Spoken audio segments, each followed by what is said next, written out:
Hi, my name's Andrew, and I'm 22 years old. When I grew up, I was bullied, and I felt rejected by society.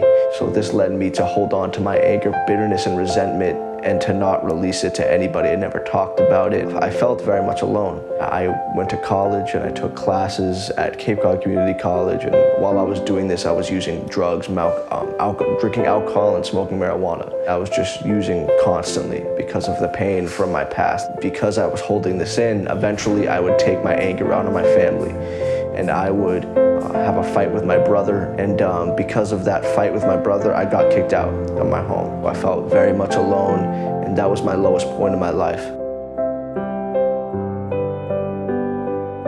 That's when I made my decision. I came to Adult and Teen Challenge, Massachusetts on August 29th, 2020, and my life hasn't been the same since. I surrendered to Christ, and I find freedom in Christ and His Word.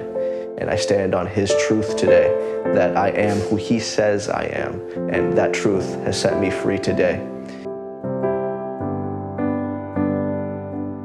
My family has been restored to me as well.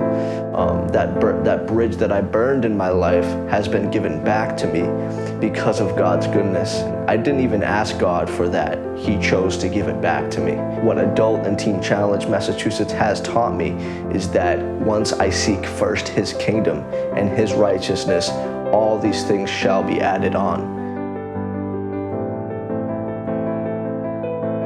I've made the decision to stay on for an apprenticeship. I didn't personally make that decision, but it is Christ who made that decision for me. I stand on that truth that I follow His lead in my life. He leads and I follow. I'm doing this strictly because my number one desire is to have a strong foundation in Christ. I have a peace in Christ today, but the opportunity to gain so much more is there. I'm looking forward to the opportunity to serve the ministry further and to have a deeper relationship with Christ going forward.